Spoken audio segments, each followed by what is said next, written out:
Assalamualaikum warahmatullahi wabarakatuh. Perkenalkan, nama saya Tisa Oktania dari kelas 62 akuntansi.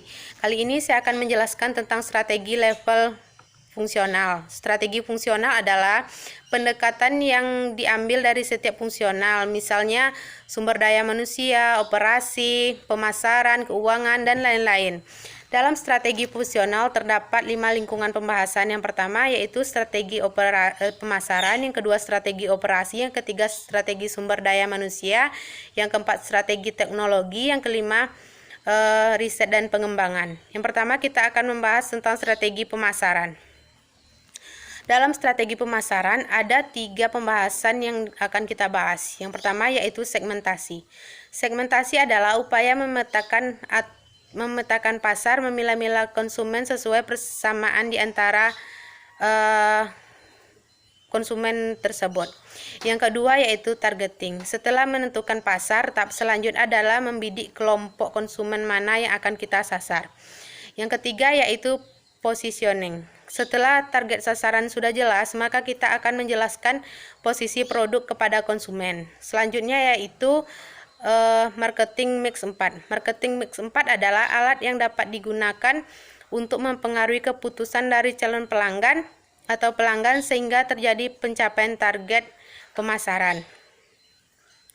Marketing mix 4 itu secara umum diterima sebagai penggunaan dan spesifikasi dari 4P yang menerangkan pada posisi strategi pada tempat penjualan, yang terdiri dari produk, yang kedua promotion, yang ketiga price atau harga, dan yang keempat place atau tempat.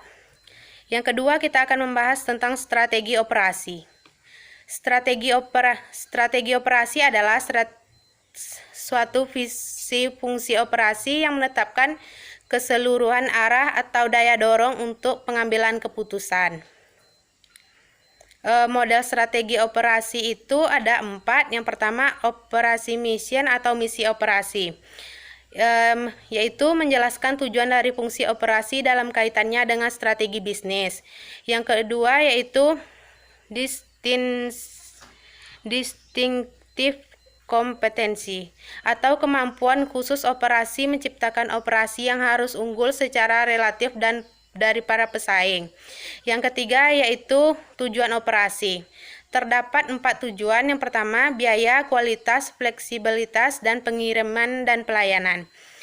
Kemudian yang keempat yaitu kebijakan operasi, yaitu menjelaskan bagaimana tujuan operasi akan dicapai yang dibentuk untuk setiap kategori keputusan yang menyangkut proses, kapasitas, kualitas, dan barisan kerja.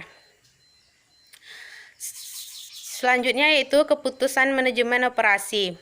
Yang pertama itu mutu, yang kedua yaitu desain barang dan jasa, yang ketiga yaitu desain proses dan kapasitas, yang keempat seleksi lokasi, yang kelima desain tata letak, yang keenam yaitu manusia dan sistem kerja, yang ketujuh manajemen dan rantai pasokan, yang kedelapan persediaan, 9 penjadwalan, yang ke-10 pemeliharaan.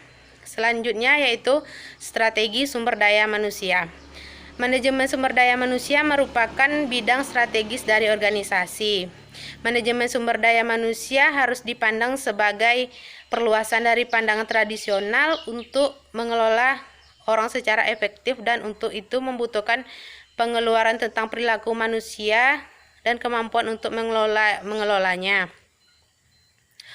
Selanjutnya yaitu strategi teknologi informasi.